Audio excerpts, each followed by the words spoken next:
Marilah kita ikuti, kita dengarkan ceramah agama insyaallah yang akan disampaikan oleh yang terhormat Al-Mukarram Bapak Ustaz Haji Jamlan Alwani SPDI dari Jakarta. Bismillahirrahmanirrahim. Assalamualaikum warahmatullahi wabarakatuh. Waalaikumsalam warahmatullahi wabarakatuh. Salam itu tergantung siapa yang menyampaikannya. Kalau yang ngucapin salamnya lemes, yang jawab juga. Jangan Pak Ustaz. Apalagi depannya udah ada kue dah. Mudah-mudahan yang jawab salam saya tadi insya Allah bakal berangkat umroh. Amin. Haji nyusul.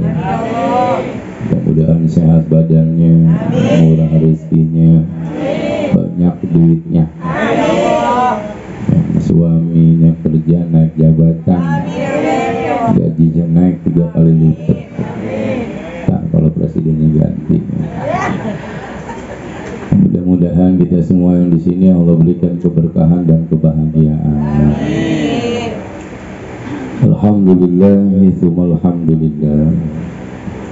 Alhamdulillahi wahidil ahad al-fardus samad alladzi lam yalid wa lam yulad wa lam yakul lahu kufuwan ahad.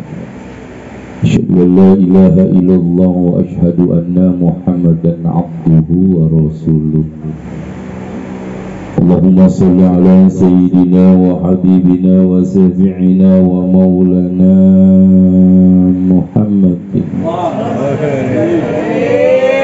الذين هم صفت نفوسهم وطابت قلوبهم وكانوا هم سادة المنشورين. وبعد فقال تعالى في القرآن الكريم أعوذ بالله من الشيطان الرجيم بسم الله الرحمن الرحيم والعشر إن الإنسان لفي خسر إلا الذين آمنوا وعملوا الصالحات وتواصوا بالحق وتواصوا بالصبر. Sadaqallahul aliyul azim. Saya muliakan, saya hormati para alimil ulama, para kiai, para asyikid, para asyikidah. Mohon maaf tidak bisa disebutkan satu persatu namanya, namun insyaallah tidak mengurangi rasa hormat dan ta'zim saya. Mudah-mudahan para alimil ulama, para asyikid, asatidah Allah jadikan orang-orang yang selalu dimuliakan Allah Subhanahu wa taala. Aparatur pemerintah, Bapak Ketua RW, Ketua RT yang hadir di sini, insya Allah Allah jadikan orang-orang yang amanah dan istiqomah. Kita doain Pak RT yang hadir di sini bulan besok jadi RW. Amin. Amin PT. Naik lagi jadi lurah. Amin. Terus jadi camat. Amin. Sampai jadi gubernur. Amin. Itu juga kalau ada yang milih. Kalau nggak ada ya biarin jadi RT, sebab urusan jajaran pemerintahan yang paling banyak pahalanya RT, karena berhadapan langsung dengan masyarakat. BMT gak datang, RT diomelin. Beras kagak nyampe, RT diomelin. Sarden kagak nyampe, RT juga diomelin. Makanya orang yang banyak omelan insya Allah banyak pahalanya. Jadi kalau jadi RT mesti siap ibu-ibu, bapak-bapak yang dimuliakan Allah. Saya pertama kali ceramah di sini lihat ibu-ibu sini cakep-cakep anaknya. Masya Allah.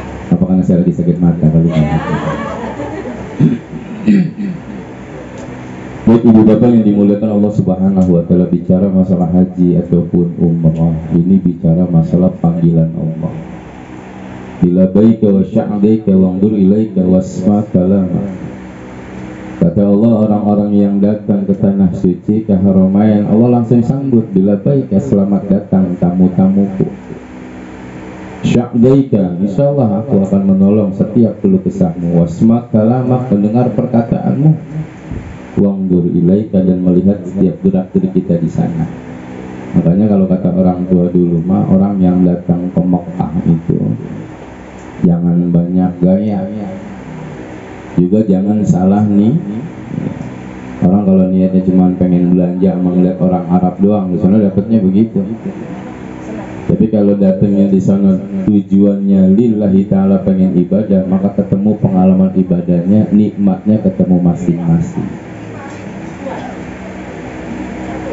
Bagaimana supaya Allah memanggil kita di sana? Ya kita cari muka, pengen dipanggil sama Allah. Bukan perkara duit kok. Umrah cuma 23, 24, 25, 27, 28. Lawang kita ngeridik motor sebulan 1,3 yang 2 juta aja sanggup. Orang banyak yang pergi ke Amerika, pergi ke Singapura, bisa bolak-balik pulang nenteng oleh-oleh yang lebih puluhan juta. Tapi kenapa ke Mekah itu yang jumlah gitu susah orang datang ke sana? Karena memang umrah atau haji ini murni panggilan Allah. Supaya kita bisa dipanggil, ya cari muka, deketin kepada Allah. Enggak bicara duit. Di tempat saya ada tukang nasi uduk, nggak seberapa penghasilan, paling 30.000 sehari, tapi bisa berangkat. Cuman dia jual surat tanah doang. Yang penting keinginan. Bangun malam minta sama Allah, ya Allah ya Rabbi ya Karim, mata ini sia-sia kayaknya kalau diciptakan nggak melihat Ka'bah, sebab pemandangan terindah Ka'bah Baitullah. Duduk yang paling terindah di Masjid Nabawi, Masjidil Haram, jalan-jalan yang paling indah menapaki jejaknya Rasulullah SAW. Makanya saking sucinya Haramain, dulu Imam Malik itu nggak pernah yang namanya buang kencing atau buang air besar, lalu keluar dari kota Makkah, dari Haramain, karena saking sucinya. Bahkan turap debu-debu yang ada di sana, ketika kita injak aja ngedoain dan istighfar buat kita. Makanya perjalanan ini bukan perjalanan sekedar wisata, tapi perjalanan mau datang ke porosnya masjid, rumahnya Allah Subhanahu wa Ta'ala yang tidak diinjak dajjal dan tidak tersentuh oleh kiamat kubra. Ini Masya Allah. Makanya besok bagaimana caranya kan? Nggak bisa berangkat, insya Allah diberangkatin sama anak. Nggak bisa diberangkatin anak, insya Allah diberangkatin cucu. Cucu nggak bisa berangkatin cicit kalau masih hidup, mana gitu. Ada juga yang diberangkatin sama kantor. Saya salah satu orang yang ketika umroh itu kebelet pengen umroh, nggak punya duit, tapi ada yang berangkatin. Begitu proses.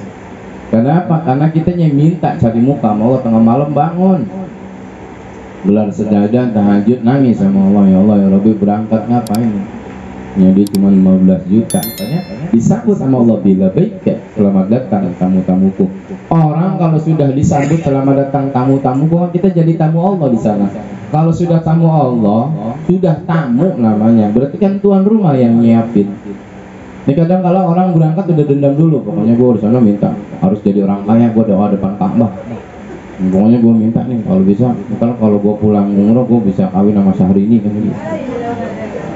Hilok begitu ya. Tapi dasarnya karena kita di sana itu tamu, tuan rumah yang nyediain.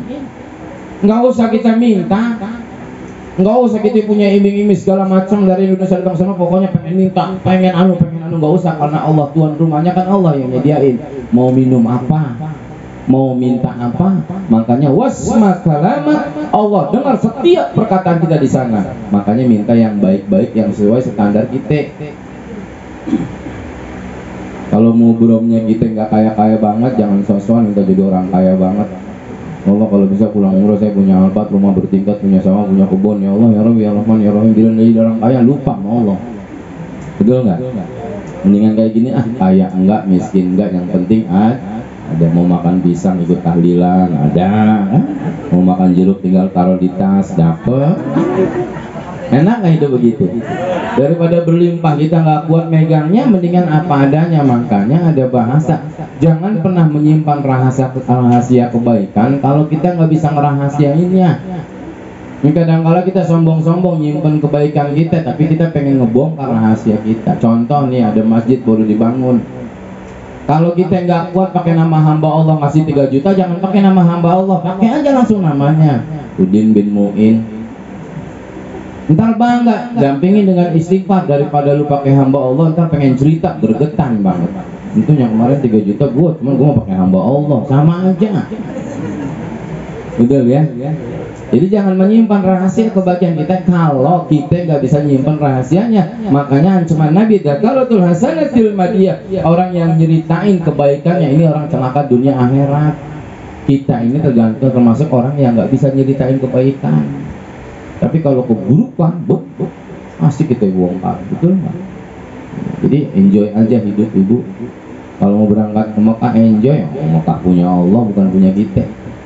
Makanya kita hidup apa punya duit, enjoy, nggak punya duit, mari enjoy kayak kuat aja.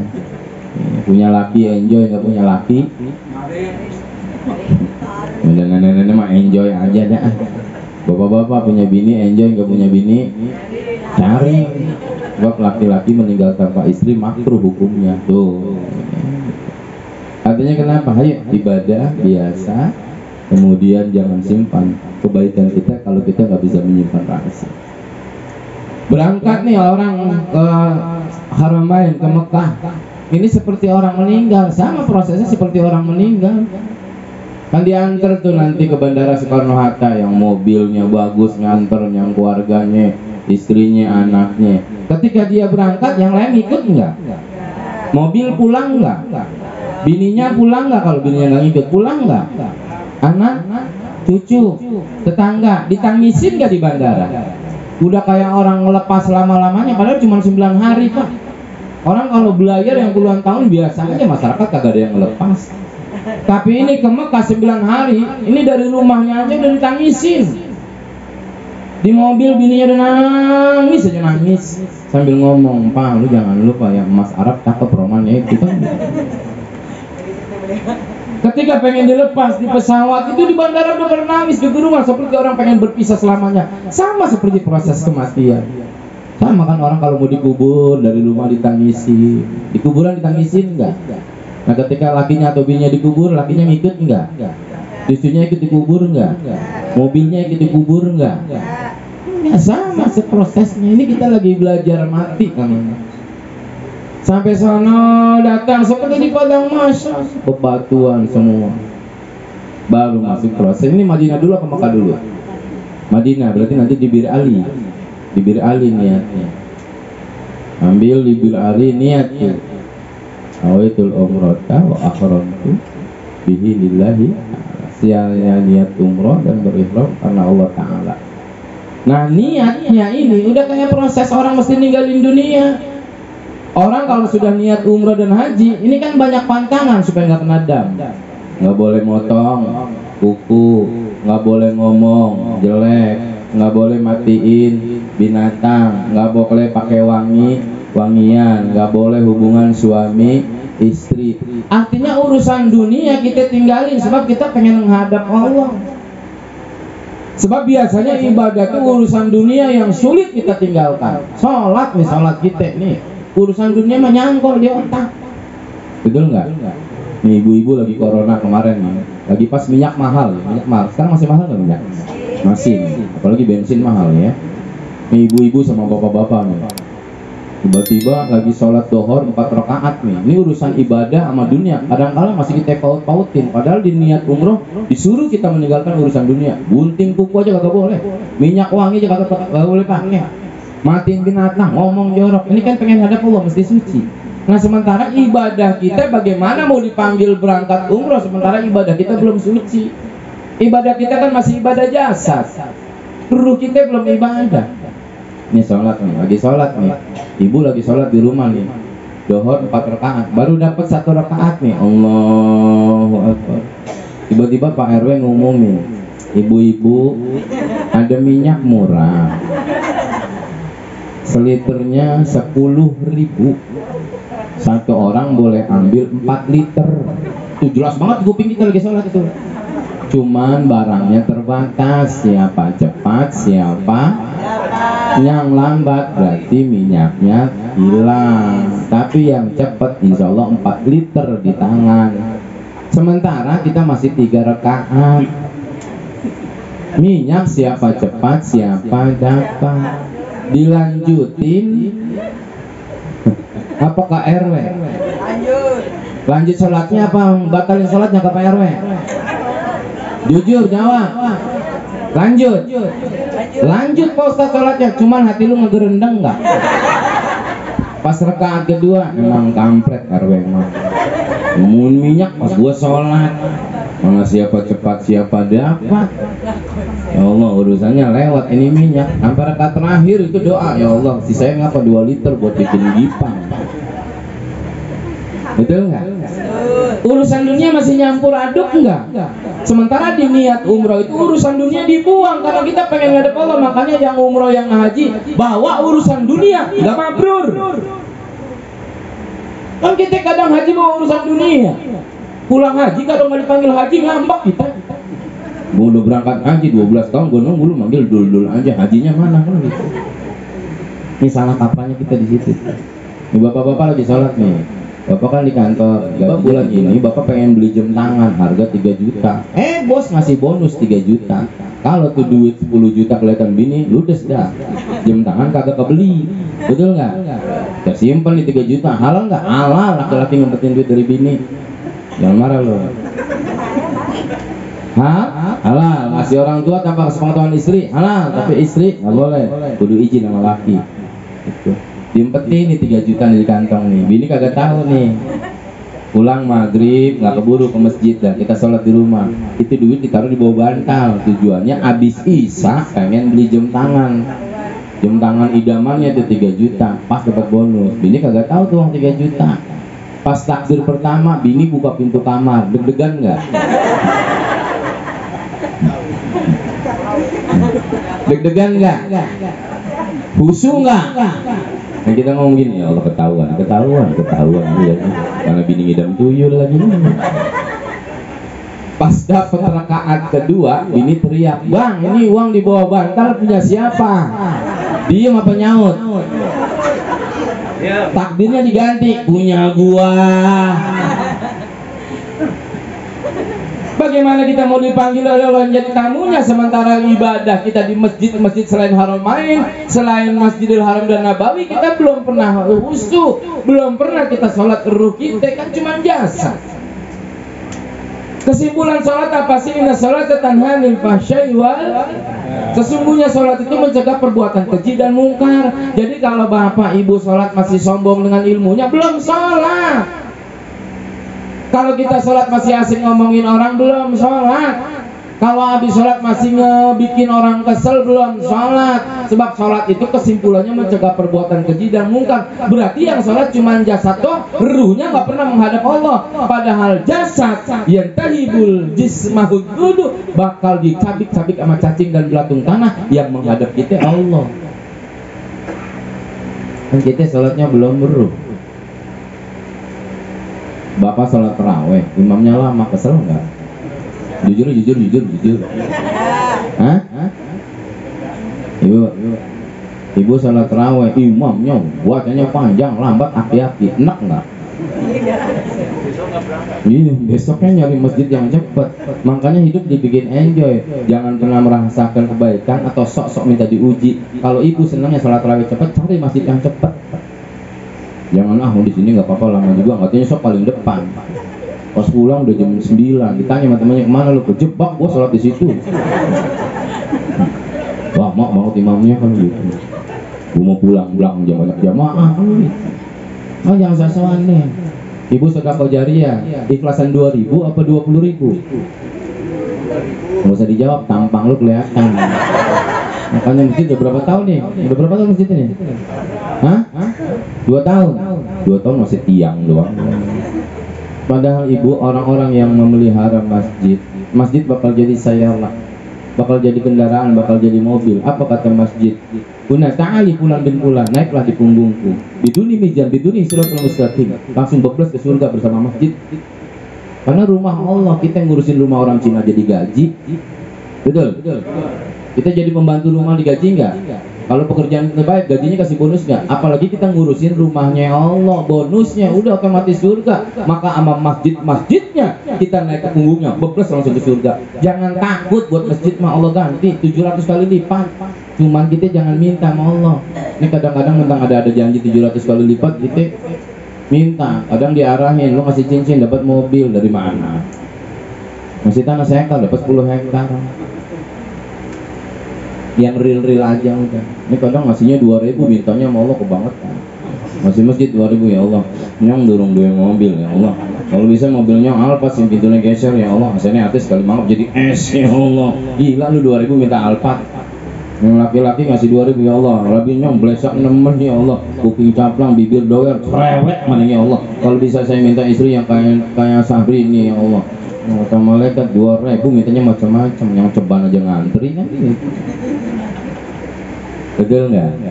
Cuman itulah manusia, la yukallifullahu nafsan illa wus.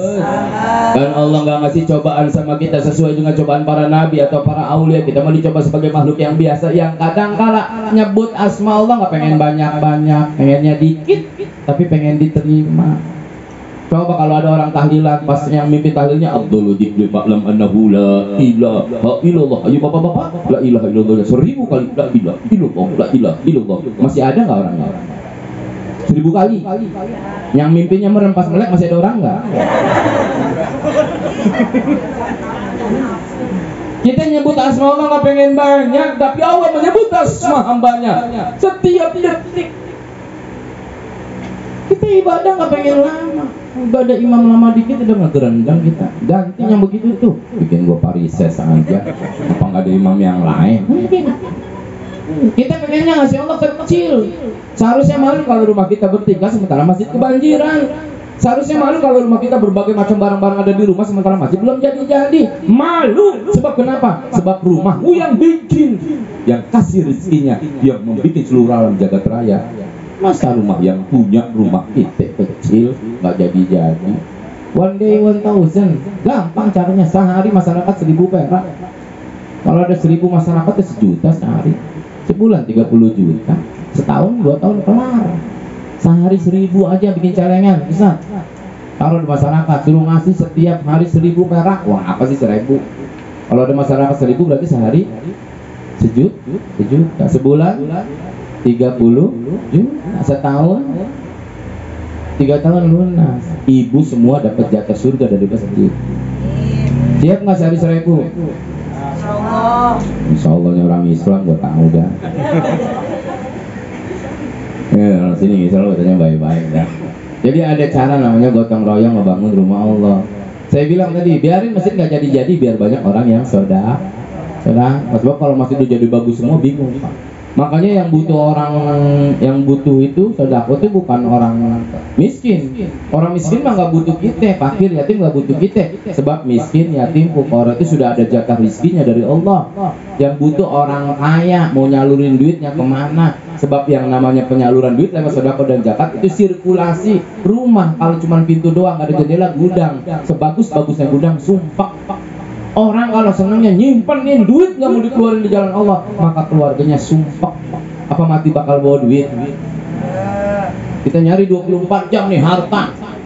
Kalau mati kan kagak dibawa, malah jadi ahli waris yang berebutan, bakal susah semuanya.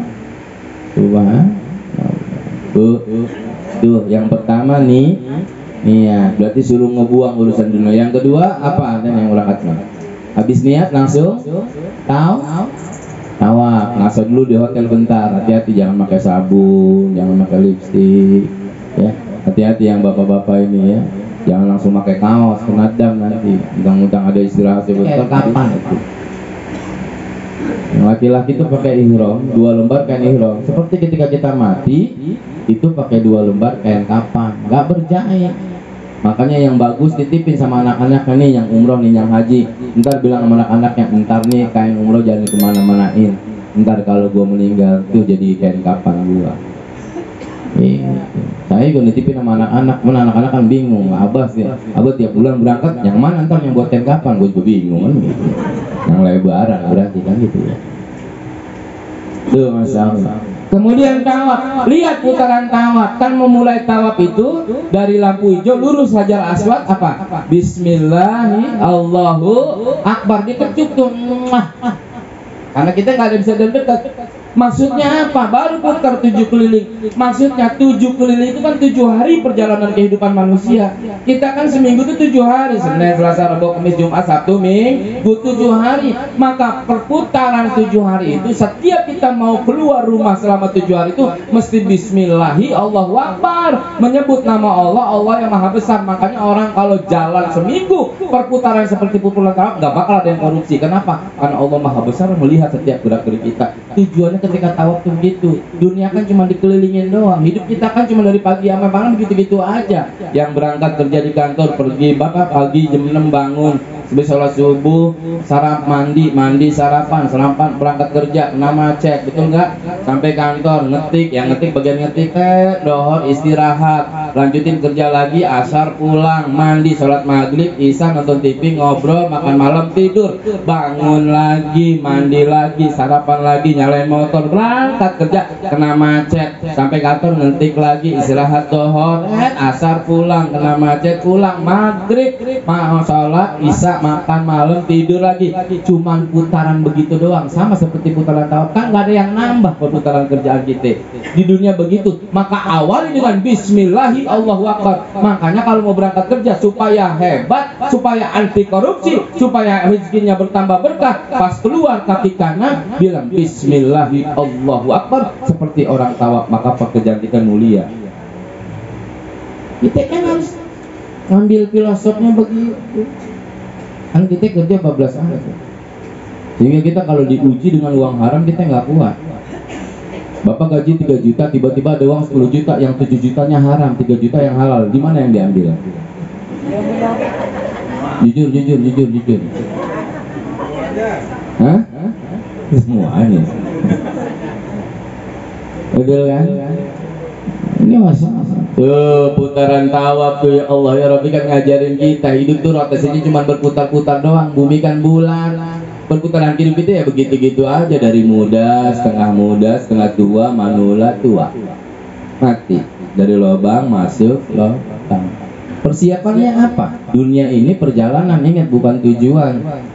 Orang ada yang ngomong dunia ini tujuan. Kalau dunia ini tujuan bakal ada kecewa. Tujuan jadi orang kaya katanya ngebelangsak, kecewa dia. Tujuan punya bini cakep, solehan, katanya punya bini jelek, bawel, kecewa. Kalau tujuan empok-empok ini mau punya laki yang ganteng, yang soleh, yang kaya, ternyata udah jelek, nakal, bangal, gitu, judes, galak, kecewa. Karena hidup tujuan. Tapi kalau hidup perjalanan maka kita ngerti tujuan kehidupan. Kaya miskin mubrom Allah. Orang kalau bakatnya orang kaya susah jadi orang miskin, itu rezeki dari Allah, mubrom loh, nggak bisa dirubah, la yatagoyar ma'al makhluk. Tapi kalau orang bakatnya miskin susah jadi orang kaya. Makanya kalau hidup itu perjalanan, kaya dia sadar, miskin dia sadar. Kaya itu kenikmatan, miskin itu ujian. Tapi ada orang yang belajar dari ujian jadi indah dalam kehidupan. Sebab orang kalau lagi diuji berarti lagi disayang sama Tuhan. Orang kalau lagi diuji berarti Allah lagi perhatian. Ingat loh, orang-orang yang jarang diuji ini sebenarnya lagi istidrak, ini didiemin sama Allah. Mendingan diuji. Kita bawel sama anak tujuannya sayang, Allah pun bawel sama hambanya tujuannya Allah sayang. Makanya kita diuji. Karena biasanya orang kalau dulu udah diuji baru ingat Allah. Betul. Saya tanya nih, yang sehat sama yang sakit nyebut Allah enakan yang mana? Sehat sama sakit nyebut Allah enakan yang sehat apa yang sakit? Seharusnya yang sehat.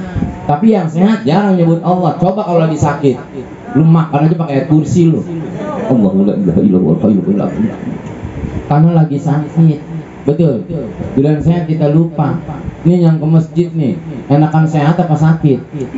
Seharusnya enakan sehat, tapi datang banyak yang enakan waktu muda apa tua ke masjid. Enak mas seharusnya waktu muda, tapi buktinya banyak yang tua. Makanya masjid itu kumpulan orang tua, orang sakit dan manula. Betul ya? Coba ayo survei membuktikan. Di masjid banyakkan yang tua apa yang muda? Nggak usah ini lah. Betul ya? Orang kalau lagi bangkrut baru ke masjid. Lagi jaya dia lupa. Nah ini cara Allah. Karena saking sayangnya Allah kepada hambanya, ketika kita mulai lupa nyebut asma Allah, Allah kasih kita ujian. Makanya orang yang diuji lagi disayang sama Allah. Orang sakit itu lagi disayang sama Allah. Kan dalam kitab Tanbihul Ghafilin, orang sakit itu Allah utus 4 malaikat. Malaikat pertama mencabut aura wajahnya. Orang sakit pucat, sarina aja jelek. Apalagi orang sini kalau sakit, sehat aja jelek. Nih maaf, emosi aja langsung. Mungkin sendal gua jauh ya. Betul kan? Kemudian orang sakit Allah cabut nikmat makannya. Makanya orang sakit makan apa aja pahit. Memang malaikat yang Allah suruh mencabut nikmat makannya. Apa aja pahit. Makan jeruk pahit, salak pahit, duren pahit, makan pare ya emang pahit. Karena di sini sehat semua, makanya nggak berhenti makan. Alhamdulillah. Kalau nggak dengerin ceramah saya, enjoy pak, jangan dimakan hati, dia enjoy aja. Mau makan bodo amat saya mah. Yang mau ngerokok, yang mau ngopi, apa-apa, yang mau selenderan, selonjoran, nggak apa-apa. Yang penting hatinya enak, tenang, daripada kepaksa kan begitu. Pokoknya dibikin enjoy, yang mau tiduran, yang mau selfie-selfiean, nggak apa-apa. Yang mau bungkusin masuk tas kuenya, biarin aja, nggak diemin, enjoy aja deh. Tapi biasanya yang saya sebutin tadi mati duluan, udah gitu aja.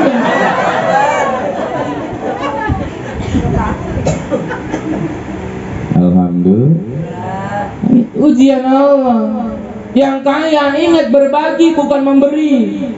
Jangan sombong kita memberi hak Allah kepada hambanya. Hambanya berbagi terhadap sesama. Ini kadang-kadang kita sombong ambil kaplingan Allah. Kalau ngasih orang lu dulu, gua kasih rizki masih ribet aja. Siapa lu ngasih rizki manusia? Nggak punya hak. Nabi Sulaiman dulu pernah minta sama Allah, ya Allah izinkan saya ngasih makan ikan nun. Nabi Sulaiman orang paling terkaya, emas, apapun bisa Nabi Sulaiman. Tapi minta izin sama Allah pengen ngasih makan ikan nun. Allah izinkan. Sekali makan Nabi Sulaiman nyerah ya Allah. Urusan rezeki itu bukan urusan itu. Karena sekali caplok separuh ikan habis sama dia. Tuh, jadi kita memberi, ya, kita berbagi. Ingat, bukan memberi. Sebab kalau memberi urusan Allah kepada hambanya, berbagi berarti kita menghargai. Sebagian masyarakat ikut kerja, bantu dengan tenaga. Kalau kita nggak punya uang, kan ngabisin tukang 20 lumayan. Saya tenaganya sakit-sakitan, bantu dengan senyuman. Ketika ada orang mau kemana ke masjid senyum, enak. Sebab senyuman itu menghilangkan gundah gulana kehidupan. Bapak punya bini cantik kayak hari ini, cuman bawel setengah setan. Marah-marah mulu, pagi dimarahin, mau makan dimarahin, habis makan dimarahin, mau mandi dimarahin, mau tidur dimarahin. Kira-kira pengen ngebunuh nggak bawanya begitu? Tapi kalau punya istri datang disenyumin, punya duit gak punya duit disenyumin, nyodorin makan disenyumin, mau tidur disenyumin. Kira-kira yang model begitu enak banget nggak pak? Ibu punya laki ganteng, duitnya banyak tapi marah-marah mulu, enak nggak? Nggak punya duit nih laki tapi senyum mulu, enak nggak? Susah yang perempuan. Urusan duit mah ngalahin segala-galanya. Nggak juga ya bu ya? Emang kenyang sama senyuman. Ini masya Allah. Nggak punya senyuman, bantu dengan doa. Namanya berbagi. Tuh masya Allah, kita ilmu belumnya Allah. Yang sehat Allah yang kasih, sakit pun Allah yang uji. Makanya saya pakai buat ibadah. Sakit jangan pernah berhenti nyebut asma nafs zaikatul maut, karena kita bakal mati, nggak tahu siapa duluan, kita kan nggak paham. Bisa jadi yang muda duluan yang tua belakangan, atau yang tua belakangan yang muda duluan, kan kita nggak paham. Bisa jadi suaminya belakangan, ibunya duluan, atau kita balik ibunya duluan suaminya belakangan, kan kita nggak tahu. Betul tidak?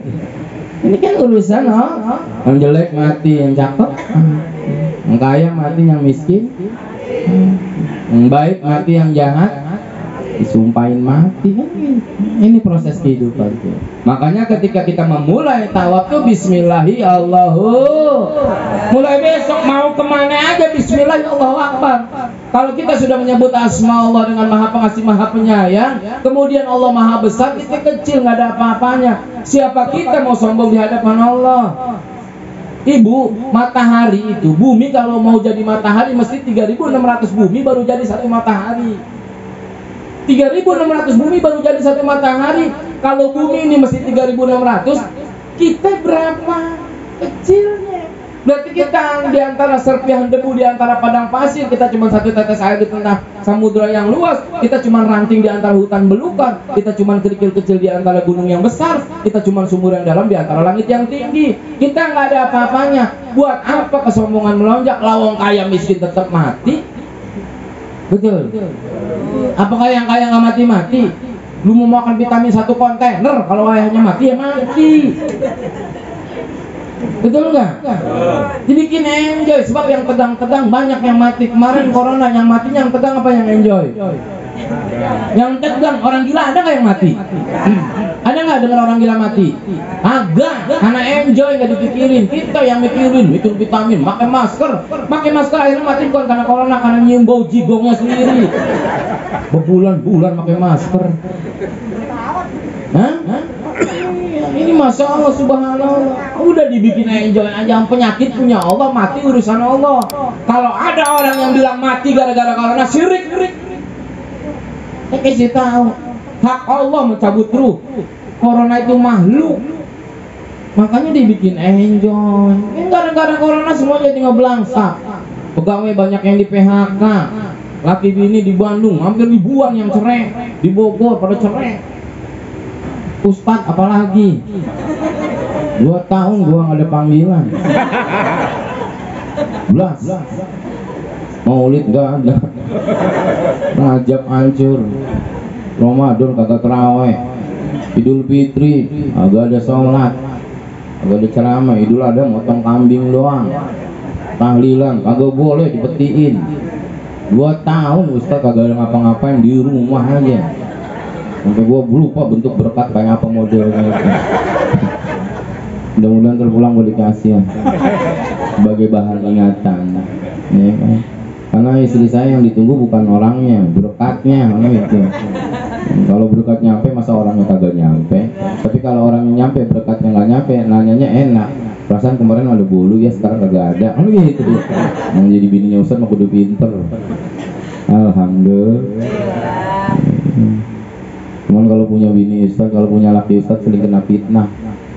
Bini saya kemarin makan bakso, orang ada yang ngomong pasti semalam ada yang meninggal tuh. Ya ilah. Gue pikir gue dapet duit dari tahlilan doang kali. Alhamdulillah. Itu mau bercanda. Sampai mana tadi kita? Bakso. Itu ya. Jadi awali dengan Bismillahi Allahu Akbar. Itu nanti pulang dipraktekin nih yang umroh nih. Ketika kita pengen ibadah, tinggalkan itu urusan dunia seperti niat kita mau umroh ataupun haji.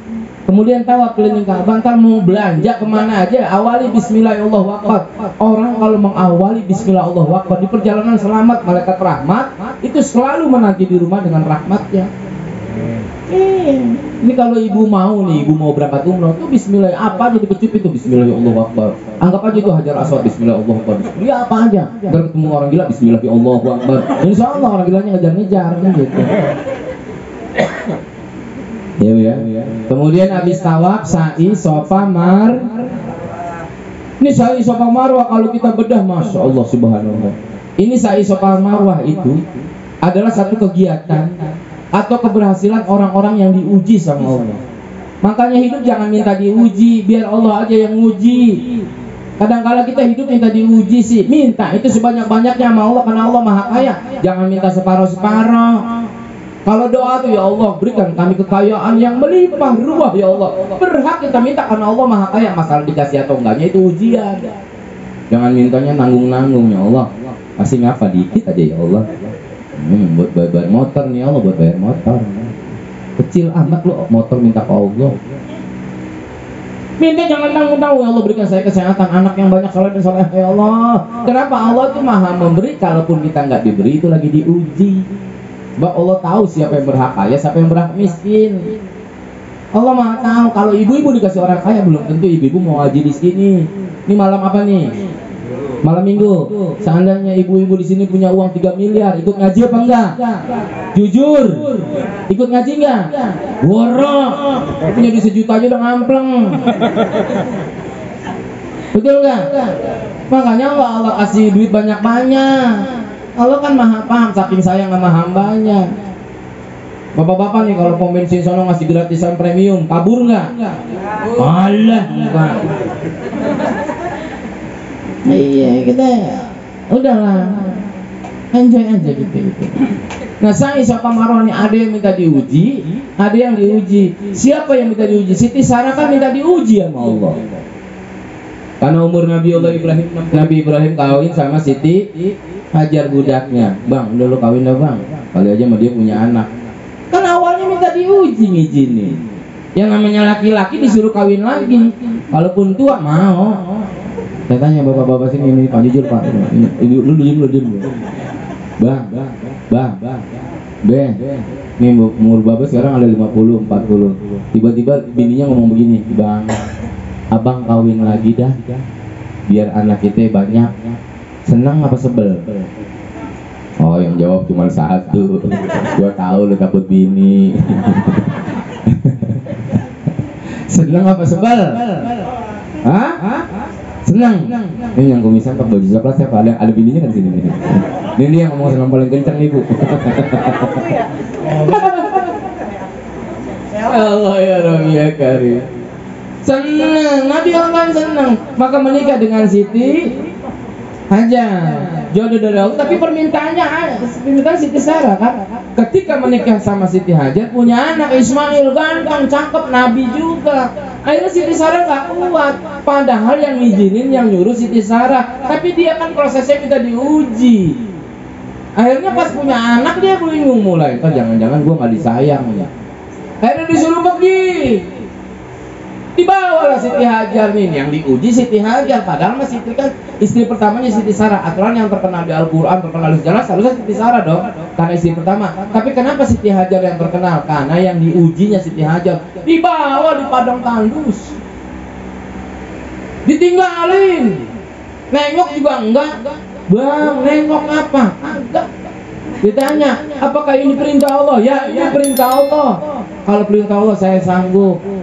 Artinya kan diuji Siti Hajar. Lari tuh Sofa Marwah, Sofa Marwah, Sofa Marwah. 7 kali nyari air buat Ismail, sampai lupa kalau dia istrinya Nabi.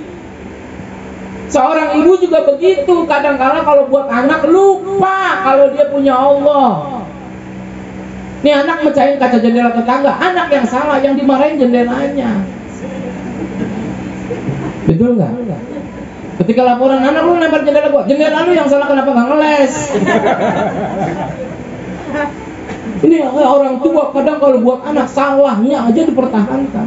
Itu Siti Hajar tuh sampai lari Sofa Marwah lupa padahal makan istrinya Nabi Ibrahim. Kalau lu kok tinggal minta aja pasti air keluar. Tapi karena waktu itu naluri seorang ibu melihat anaknya cengap-cengap kausan, dia lari Sofa Marwah. Ini jadi rangkaian ibadah yang wajib, haji ataupun umroh. Kan yang kenal Siti Hajar karena diuji sama Allah. Baru didupak sama Ismail, jam-jam keluar air jam-jam. Kedalamannya cuma 30 meter. Nih, apa? Luasnya nggak nyampe sekian meter. Tapi dari zaman Nabi Ibrahim sampai sekarang nggak habis airnya. Kenapa air itu berkah? Karena air cintanya seorang ibu kepada anaknya. Makanya air mata itu nggak pernah kering buat anaknya. Seperti air jam-jam itu nggak pernah kering sampai hari ini. Ribuan, jutaan, miliaran, triliunan kubik diambil. Jujur Arab minum dari air jam-jam. Belum yang pergi haji yang dapat 5 liter. Belum yang ngantungan pakai aquanya 60 botol dimasukin.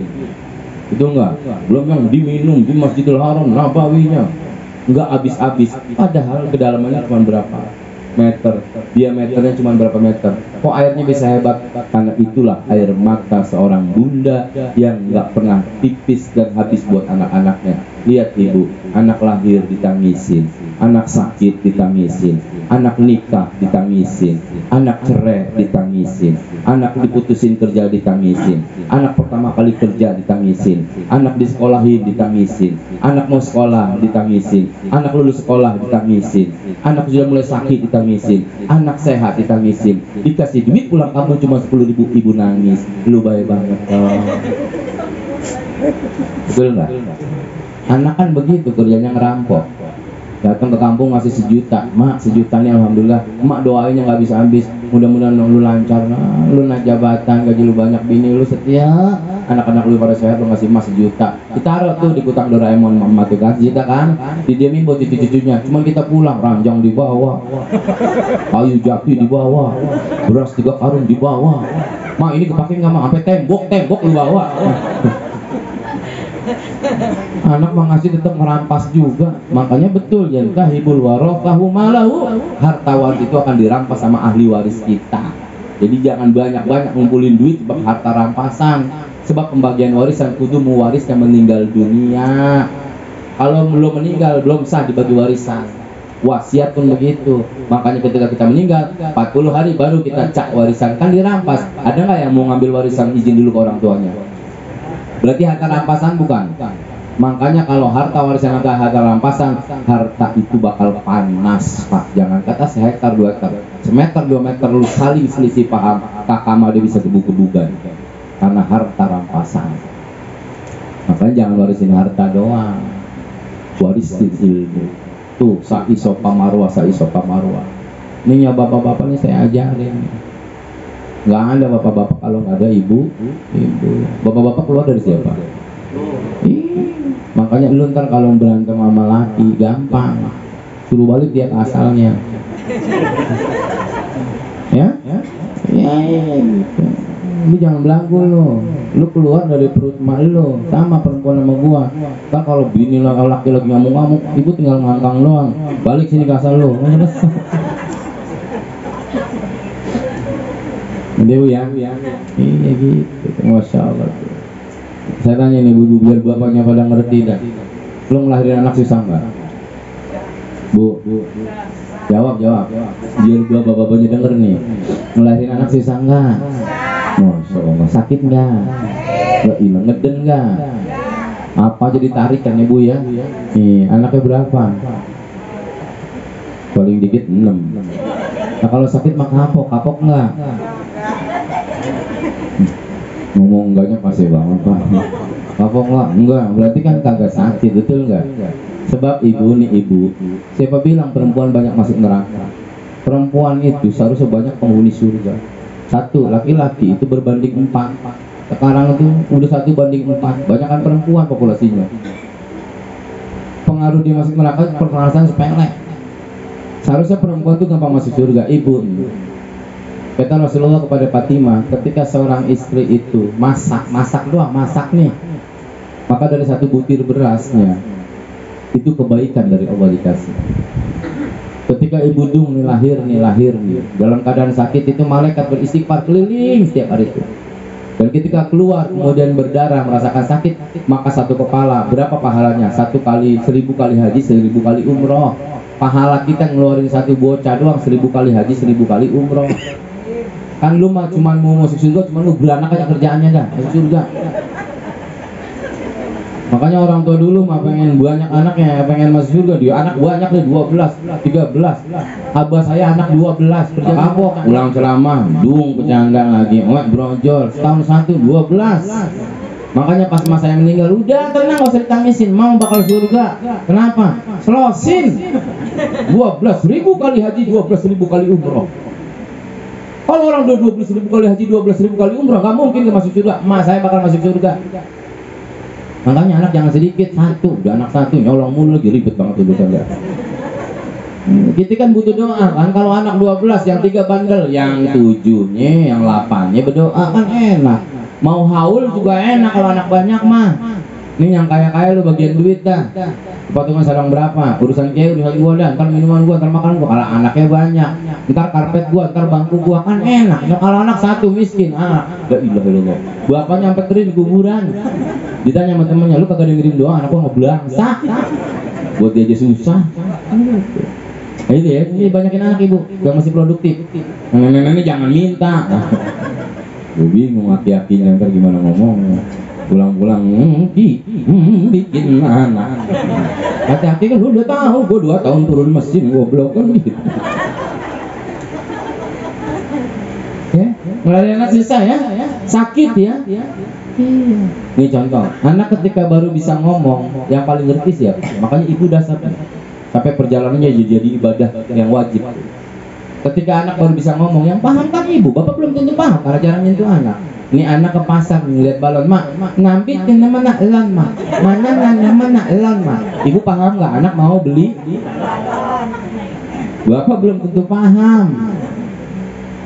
Ibu 24 jam jagain anak kuat nggak? 3 anak dijagain kuat nggak? Yang 1 lari, yang 1 dimandiin, yang 1 cerewet. Coba bapak-bapaknya ditinggalin 1 jam doang nih, 1 jam.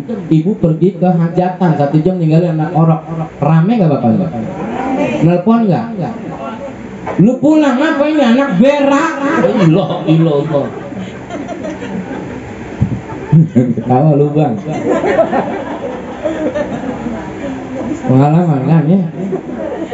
Lah nyebokin, ibu mah sayang lah bapak-bapak dikucilin pakai kaki. Bau banget ngilu tong. Lah bersikap selekes iya. Kadang pakai steam disemprot. Kan kagak sanggup Pak kita ngasuh anak 1 jam bukan 24 jam. Makanya seorang perempuan itu seharusnya punya hak di surga. Mau tengah berapa aja kita pulang dibukain pintu kok. Betul nggak? Jam 3 lakinya pulang dibukain pintu nggak?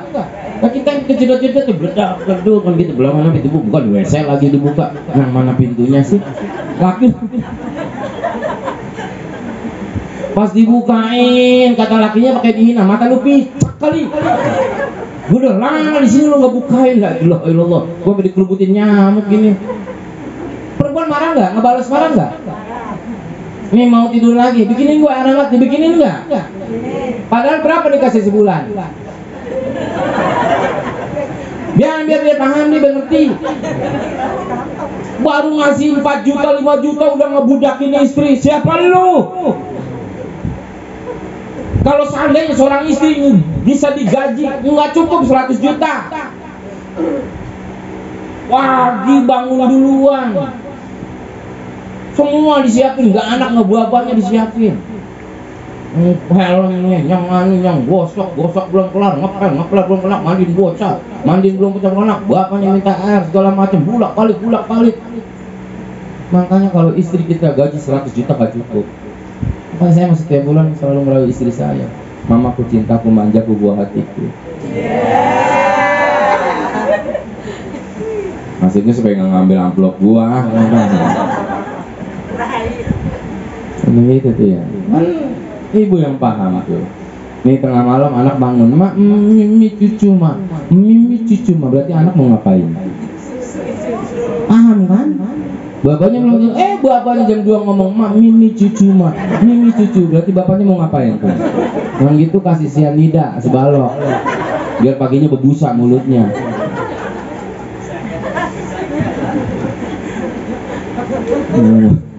Masih mau rebutan sama bocah aja begitu. Harus kita hargai ya Allah ya Rabbi ya.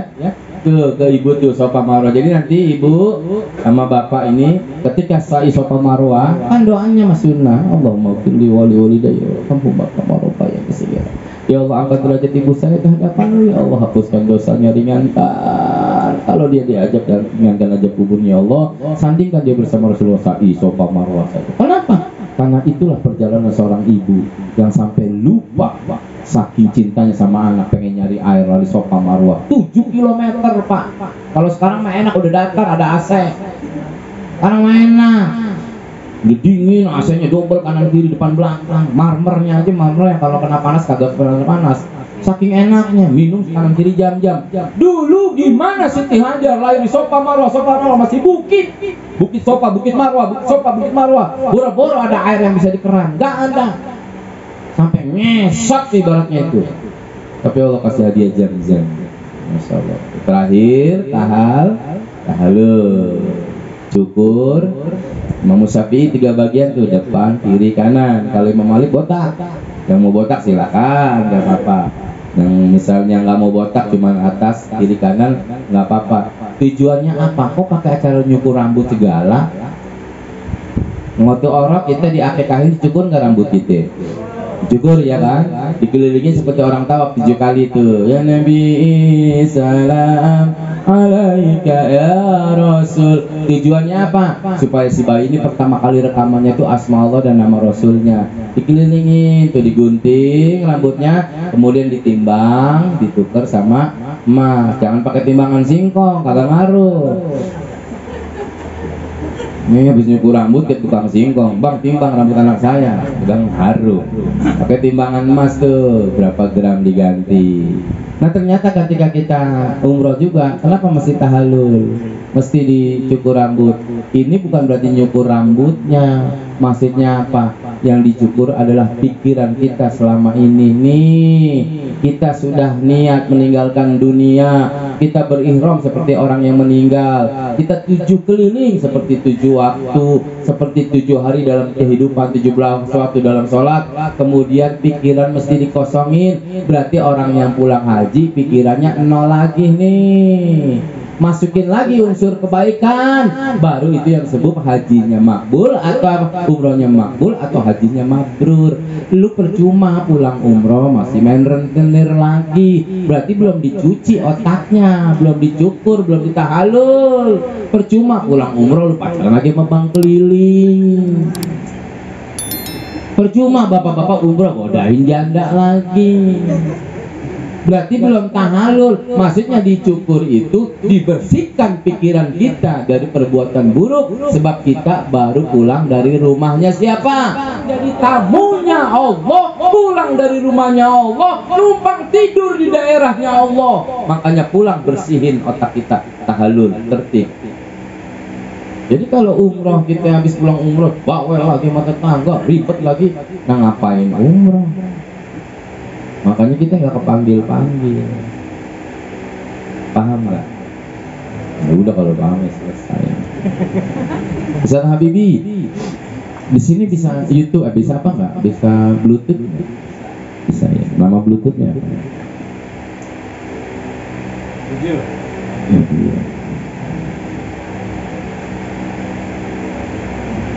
Kita muhasabah sebentar itu ya. Karena kekuatan keimanan keadaan kita perlu dengan sentuhan. Bluetooth mode. Kita sedikit muhasabah ya Ibu ya, supaya insya Allah kita jadi orang-orang yang Allah kasih kenikmatan kehidupan. Sip, terima kasih. Ini cuma media doang, karena penuntun hati butuh media. Hidup itu butuh penuntun. Pedoman kita adalah Al-Quran yang kita baca. Tapi Al-Quran bukan cuma tempat yang bisa kita pelototin dengan keindahan hurufnya, tapi orang yang membaca Al-Quran, taruh dalam hati, menerjemahkan dalam kehidupan, itulah orang-orang yang dapat petunjuk dalam kehidupan. Ibu bapak yang dimuliakan Allah Subhanahu wa Ta'ala, kita kan kangen pengen ke sana, cuman duit nggak punya. Padahal Allah nggak pernah menerangkan orang yang berhaji dengan rupiah, tapi dengan keinginan yang luar biasa. Sementara kemaksiatan kita murni banyak kita lakukan. Kita sering terang-terangan menantang Allah berbuat kemaksiatan. Kita sering terang-terangan menantang Allah secara sembunyi-sembunyi berbuat dosa, seakan-akan Allah kagak melihat apa yang kita lakukan. Kalau urusan salah 24 jam lah kita ngelakuin kesalahan. Ibu-ibu pagi-pagi terhadap suami mungkin pernah punya salah. Suami terhadap istri pun sama, pagi-pagi udah punya kesalahan. Cuman kadang-kadang kita nggak gampangin dosa dan kesalahan yang kita miliki, seakan-akan nggak dicatat oleh para malaikat. Padahal Nabi pernah ngancam orang-orang yang celaka di dunia akhirat, salah satunya nisyanu dzunubal madiyah, orang yang melupai dosanya masa lalu. Apa susahnya sih minta maaf terhadap tetangga, terhadap kerabat, handai tolan, apalagi terhadap orang tua, terhadap pasangan. Cuman minta maaf doang, nggak ngejatuhin harga diri dan martabat. Malah orang-orang yang minta maaf ini adalah orang-orang yang hebat. Orang yang paling benar bukan orang yang belajar dalam kebaikan, tapi orang yang paling benar adalah orang yang mengakui kesalahan. Orang yang paling berhasil bukan berarti yang hebat dalam kancah kehidupan, tapi orang yang berhasil, orang yang belajar dari kesalahan, dan orang yang mau meninggalkan kesalahan yang sama. Kita ini orang yang sulit ngakuin kesalahan di hadapan manusia, apalagi di hadapan Allah. Kan salah kita sama orang tua berjubel, tapi orang tua tetap memaafkan. Mentang-mentang orang tua selalu memaafkan, kenapa kita nggak minta maaf sama mereka? Kalau yang udah meninggal kasih doa, sebab kita butuh, ntar kita meninggal juga butuh doa dari anak-anak kita. Jangan sampai kita dibalas oleh Allah dari apa yang kita lakukan di dunia. Ayo ibu-ibu, satukan hati pikiran supaya kita dipanggil oleh Allah untuk melihat Haramain, pun nanti dipanggil oleh Allah selama-lamanya dalam keadaan husnul khatimah. Aminkan saja dalam hati, kita renungkan, mudah-mudahan malam ini mendapat berkah dan hidayah. Allah ya Rabbi ya Rahman ya Rahim ya Dzal Jalali wal Ikram. Sudah berapa banyak dosa yang hambamu lakukan, tapi hambamu melupakannya ya Allah. Hambamu masih sombong dengan sholat hamba, seakan-akan sholat hamba sudah meraih surga. Padahal di antara sholat hamba, hamba memikirkan dunia ya Allah. Engkau pun tidak ada. Hamba sombong dengan ilmu hamba, seakan-akan ilmu yang hamba miliki ini hamba lebih pintar daripada orang lain. Padahal Engkau yang maha pintar dan kami maha bodoh ya Allah. Hambamu melakukan ibadah seakan-akan hambamu sudah menjadi orang-orang yang benar ya Allah. Padahal ketika hambamu ibadah, kadangkala hamba masih butuh pujian makhlukmu ya Allah. Ria, iri, dengki, hasad, hasud dalam hati terus bergelora. Padahal itu yang menjerumuskan kami ke tempat yang paling nista ya Allah. Malam ini ya Allah, malam kebaikan, malam di mana sahabat kami, orang tua kami, kakak kami, keluarga kami dipanggil-Mu, dipanggil oleh-Mu ya Allah sebagai tamu undangan-Mu yang mulia. Maka jadikanlah dari setiap langkahnya keberkahan bagi kami. Dan jadikanlah doa orang-orang yang Kau panggil di rumah-Mu menjadi doa yang makbul ya Allah, yang mabrur ya Allah, yang diijabah ya Allah, agar kami menjadi orang-orang yang mampu pulang melihat Ka'bah Baitullah. Allah ya Rabbi ya Rahman ya Rahim ya Dzal Jalali wal Ikram. Maafkanlah dosa hambamu yang hambamu lakukan secara berulang-ulang ya Allah, berulang-ulang ya Allah, dan kami tahu itu dosa. Seakan-akan Kau tidak melihat dan mencatat apa yang kami lakukan. Maafkan dosa kami yang kami lakukan secara terus-menerus ya Allah. Seakan-akan para malaikat-Mu tidak mencatat dan membukukan apa yang kami kerjakan. Maafkanlah dosa kami yang kami lakukan secara sembunyi-sembunyi ya Allah. Seakan-akan dosa yang kami lakukan tidak terlihat oleh-Mu, padahal Engkau maha melihat dari apa yang manusia kerjakan. Allah ya Rabbi ya Rahman ya Rahim. Maafkanlah mata kami yang belum menangis untuk-Mu ya Allah. Dan jangan Kau butakan mata ini selama-lamanya sebelum dari dua kelopak mata kami menyebut asma-Mu dan mengalir air mata, memanggil nama-Mu la ilaha illallah. Maafkanlah mulut kami yang masih asik membicarakan aib orang lain. Kami hebat menyembunyikan dosa kami, tapi kami hebat pula menyampaikan dosa orang lain terhadap orang lain ya Allah. Dan jangan bisukan dulu mulut kami sebelum kami mampu menyebut asma-Mu la ilaha illallah dengan ikhlas. Ya Allah, maafkanlah pendengaran kami yang selama ini masih tidak pernah mau mendengar panggilan-Mu. Kami kadangkala sering terganggu dengan panggilan-Mu. Dan jangan Engkau tulikan dulu telinga kami selama-lamanya sebelum telinga kami asik memanggil-Mu dan asik Engkau panggil dengan ibadah yang Engkau berikan kepada kami. Allah ya Rabbi ya Rahman ya Rahim. Maafkan tangan kami yang berbuat dosa dan langkah kami yang ke tempat perbuatan maksiat. Jangan Kau lumpuhkan dulu tangan dan kaki kami sebelum kami berdiri tenada ibadah di hadapan-Mu dan berdoa memohon petunjuk-Mu. Jadikan kami orang-orang yang lurus dalam perjalanan ya Allah. Jadikan kami orang-orang yang lurus dalam ujian Allah. Maafkan dosa kami sebagai seorang istri yang kadangkala tidak menerima pendapatan suami kami. Padahal 24 jam, 12 jam, beberapa jam suami kami harus bertempur dengan panasnya hujan, dengan dinginnya hujan dan panasnya matahari. Suami-suami kami meniti dari jalan ke jalan, dari kantor ke kantor. Mereka mencari rezeki untuk kami dan anak-anak kami. Tapi kadangkala kami tidak menghargai pendapatan mereka ya Allah.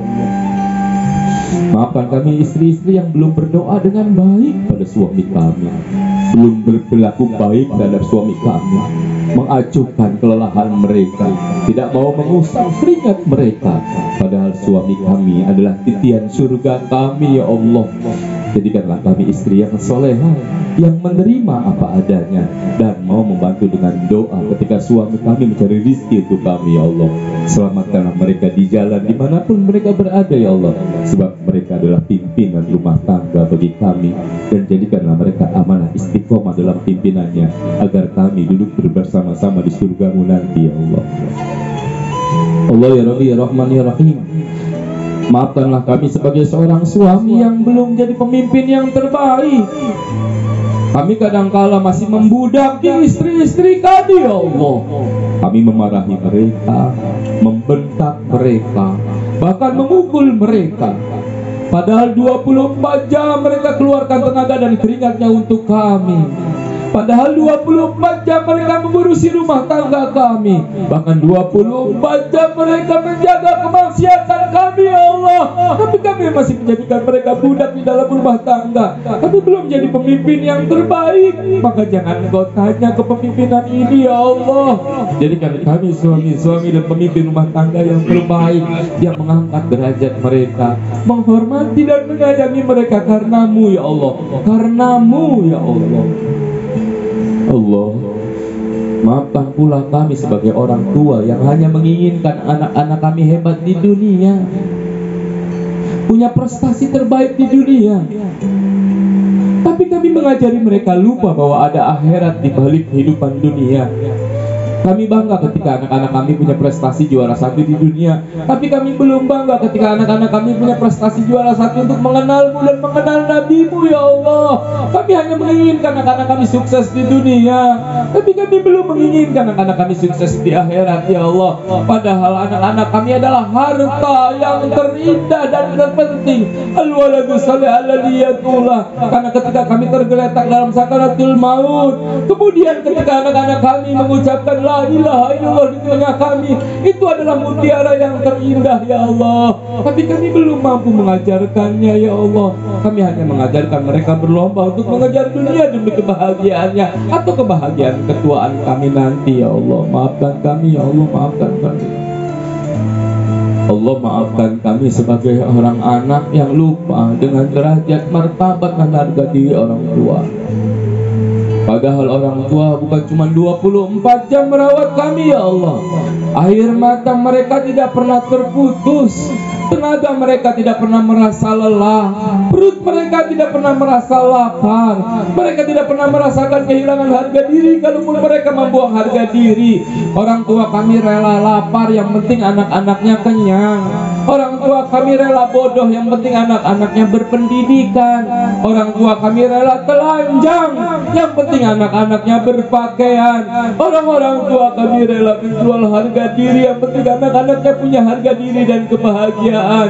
Mereka setiap hari mencari rezeki untuk kami, bahkan rasa lapar mereka tahan, yang penting kami bisa memiliki makanan dan kenyang ya Allah.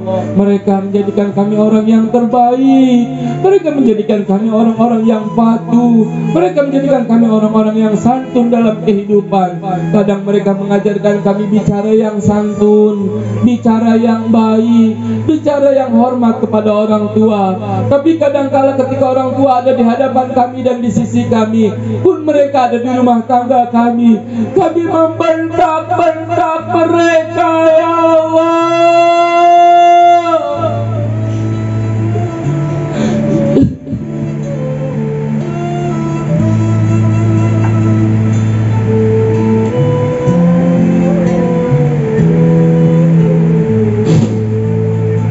Maafkan kami yang mendiamkan penyakitnya ya Allah.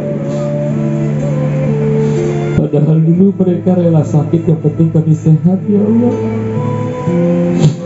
Maafkan kami yang kadangkala kami marah membagi hasil kerjaan kami kepada orang tua ya Allah. Padahal dulu orang tua menyerahkan hartanya untuk kami ya Allah. Maafkan kami yang melupakan ketuaan dan kerentaan mereka di kampung-kampung sana. Kami diamkan penyakitnya dengan alasan mereka sudah tua. Padahal dulu mereka 24 jam ngejagain kami ketika kami sakit ya Allah. Mereka gendong kami sehingga punggung mereka retak ya Allah. Allah ya Rabbi ya Rahman ya Rahim. Jadikan setiap tetes keringat dan darah ketika mereka melahirkan kami dan mencari rezeki untuk kami adalah butiran mutiara surga-Mu ya Allah. Jadikan orang-orang tua kami adalah bunga-bunga surga-Mu ya Allah. Maafkan kelupaan kami hari ini kepada orang tua kami, dan jangan Engkau balas kepada anak-anak kami nanti ya Allah. Demi Allah kami takut Kami takut ketika kami tua mereka tidak hormat kepada kami. Kami takut ketika kami sakaratul maut mereka malah memperebutkan harta yang kami miliki ya Allah.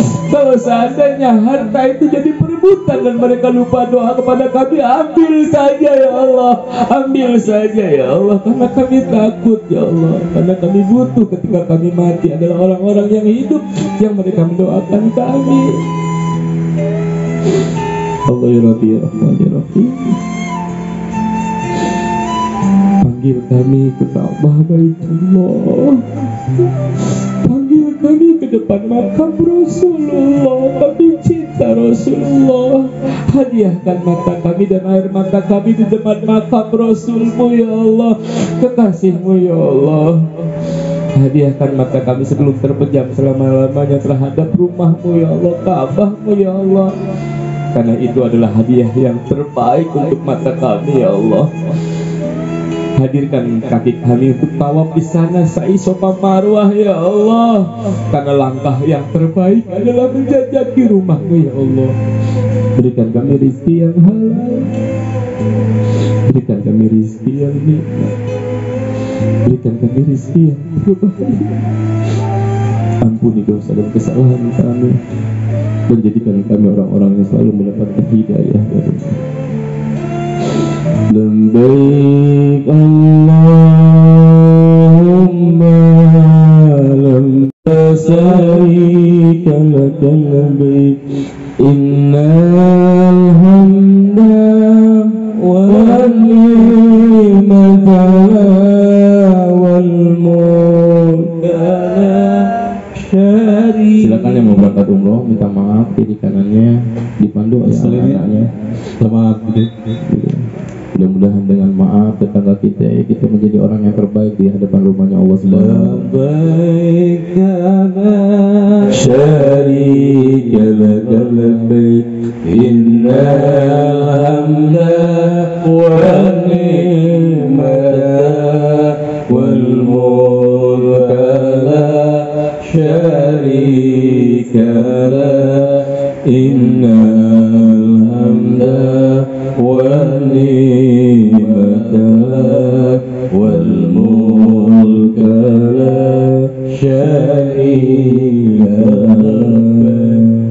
labbaik Allahumma labbaik labbaik la syarika laka labbaik innal hamda wan ni'mata wal mulka syarika laka labbaik innal hamda wan ni'mata wal mulka la syarika lak. Hadirin yang dimuliakan Allah, mudah-mudahan insyaallah kita berkah semua. Yang lainnya nanti berangkat haji umrah ya. Mudah-mudahan nanti yang jadi tamu undangan Allah jadi tamu yang spesial, tamu yang Allah berikan keberkahan dan hidayah. Dari saya mohon maaf, mudah-mudahan ada manfaatnya. Bila itu Assalamualaikum warahmatullahi wabarakatuh. Alhamdulillah, demikian telah kita